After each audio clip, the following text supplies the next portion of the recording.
तो स्टूडेंट्स आप शुरू करते हैं फर्स्ट यूनिट का फर्स्ट टॉपिक जो है कूलम्ब्स लॉ। कूलम्ब्स लॉ क्या है? कूलम्ब्स लॉ साइंटिस्ट जिसका नाम कूलम्ब्स था उसने एक लॉ बनाया था जो क्या बताता है कि दो चार्जेस एक दूसरे को अट्रैक्ट या रिपेल करेंगे, कितनी फोर्स से अट्रैक्ट या रिपेल करेंगे वो किस किस पर डिपेंड करता है, ये कूलम्ब्स लॉ बताता है। Two charges will attract each other और रिपेल ईच अदर, वो किस पर डिपेंड करेगा, ये कूलम्ब्स लॉ बताता है। और वो चार्जेस दोनों चार्जेस कैसे होने चाहिए? पॉइंट चार्ज होने चाहिए, स्टैटिक चार्ज होने चाहिए। जैसे यूनिट का नाम है कि इलेक्ट्रोस्टैटिक, चार्जेस हमेशा रेस्ट पर रहने चाहिए, दो चार्ज मूव नहीं करेंगे। और पॉइंट यानी स्मॉल चार्ज होने चाहिए। तो हमने ये दो चार्ज ले लिए, Q1 और Q2 चार्ज ले लिया, दोनों के बीच में R डिस्टेंस ले लिया। तो हमने दोनों पॉजिटिव चार्ज लिए हैं, तो Q1 चार्ज Q2 को रिपेल करेगा, कितनी फोर्स से रिपेल करेगा उसको नाम दे दिया F21। यानी कि F21 का मतलब क्या है? फोर्स जो दो नंबर चार्ज Q2 पर लगी है और किसने लगाई है, लगाने वाला है Q1। और सिमिलरली आप क्या ले सकते हो? फोर्स ऑन 1 ड्यू टू 2, ये Q1 पर चार्ज लगी है, Q1 चार्ज पर फोर्स लगी है, तो 1 पहले जिसने लगाई है, किसने लगाई है? Q2 ने, तो 2 बाद में। तो कूलम्ब्स लॉ के अकॉर्डिंग क्या है? कूलम्ब्स लॉ के अकॉर्डिंग आप बता सकते हो कि जो फोर्स है वो किस पे डिपेंड करेगी? फोर्स जो आपकी डिपेंड करेगी दोनों चार्जेस के मैग्नीट्यूड के प्रोडक्ट पर, यानी Q1 और Q2 के प्रोडक्ट पर। मान लिया इसका चार्ज 3 कूलम है और इसका 2 कूलम है, तो दोनों के प्रोडक्ट पर 3 × 2 6 कूलम पर। वैसे ही आप बोल देंगे Q1 और Q2 के डायरेक्टली प्रोपोर्शनल है प्रोडक्ट के, और दोनों के बीच के दूरी डिस्टेंस के इन्वर्सली प्रोपोर्शनल है। यानी कि दूरी कम होगी तो फोर्स ज़्यादा होगी, दूरी दोनों के बीच में कम होगी तो फोर्स क्या होगी? ज़्यादा होगी। कौन सी फोर्स? अट्रैक्शन या रिपल्सन, जो भी फोर्स होगी। तो आपने लिखने का मेथड क्या करना है इसके अंदर? Force directly proportional to Q1 Q2 inversely proportional to the square of the distance between them बोलना है। उसके बाद आपने क्या करना? प्रोपोर्शनैलिटी कांस्टेंट को उठा कर के लगा देना है। के क्या होता है?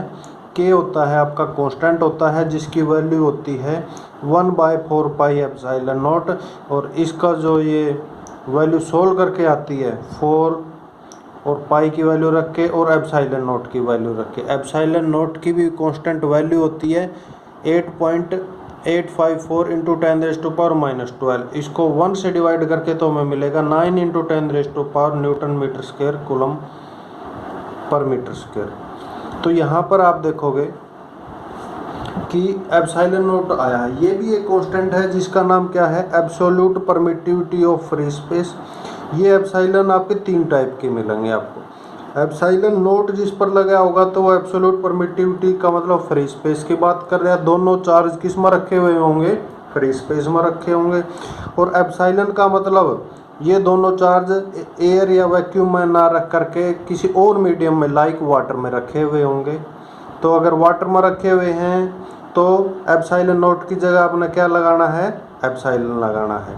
तो एप्सिलॉन का नाम क्या है? Absolute permittivity of the medium. अगर आप डिवाइड कर दोगे एप्सिलॉन को एप्सिलॉन नोट से तो वो आ जाएगी relative permittivity of the medium. तो relative permittivity of the medium निकालनी है, उसको रिप्रेजेंट करेंगे ER से, और ER क्या होगा?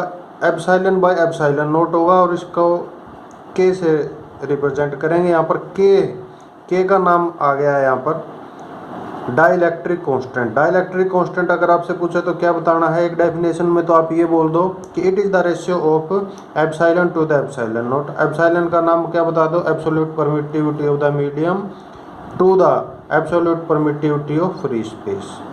एप्सिलॉन बाय एप्सिलॉन नोट की वैल्यू के क्या होता है? डाइलेक्ट्रिक कांस्टेंट होता है।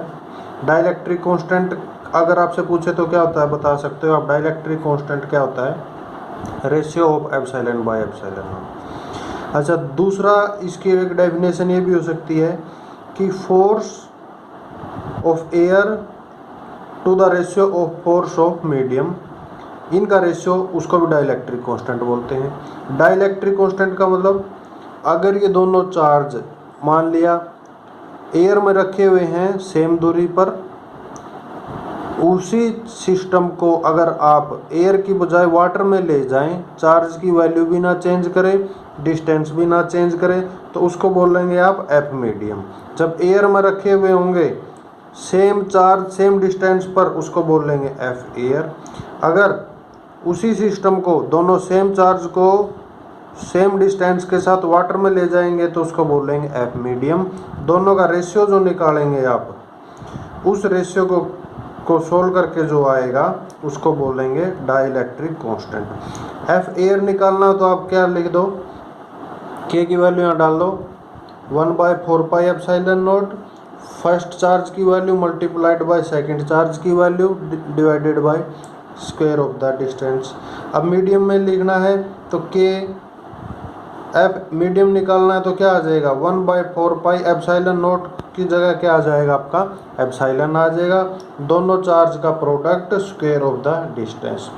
तो डाइलेक्ट्रिक कांस्टेंट की वैल्यू मीडियम के लिए जो है ये वैक्यूम के लिए इसकी वैल्यू 1 आती है और वाटर के लिए के की वैल्यू 80 आती है।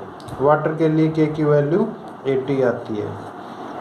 तो आप डाइलेक्ट्रिक कांस्टेंट को क्या बता सकते हो, डाइलेक्ट्रिक कांस्टेंट का जो लेमैन लैंग्वेज में आप ये बता सकते हो कि डाइलेक्ट्रिक कांस्टेंट ये बताता है कि दो चार्जेस के बीच के अंदर मीडियम का कितना इफेक्ट पड़ता है। अगर वो वाटर है तो ये जो है वाटर का डाइलेक्ट्रिक कांस्टेंट क्या हो जाएगा 80 हो जाएगा, तो फोर्स क्या है उतनी कम हो जाएगी। अगर एयर है तो उसका डाइलेक्ट्रिक कांस्टेंट 1 हो जाएगा, के की वैल्यू 1 हो जाएगी, तो फोर्स की वैल्यू ज़्यादा हो जाएगी। तो डाइलेक्ट्रिक कांस्टेंट बताता है कि मीडियम जो है दो चार्जेस को कितना इफेक्ट करेगा। तो ये है आपका कंप्लीट कूलम्स लॉ। इसने कूलम्स लॉ ने क्या बताया, 2 पॉइंट चार्ज और स्टैटिक चार्ज जो आपस में r डिस्टेंस पर हों तो एक दूसरे पर कितनी फोर्स से अट्रैक्ट करेंगे या रिपेल करेंगे। दोनों पॉजिटिव हो और नेगेटिव हो तो रिपेल करेंगे, और एक पॉजिटिव नेगेटिव हो तो वो अट्रैक्ट करेंगे। वो अट्रैक्शन और रिपल्सन की फोर्स बतानी हो तो कौन सा लॉ लगाना है आपने, कूलम्स लॉ लगाना है। कूलम्स लॉ बता दिया कि product of the magnitude square of the distance, के की वैल्यू निकाली।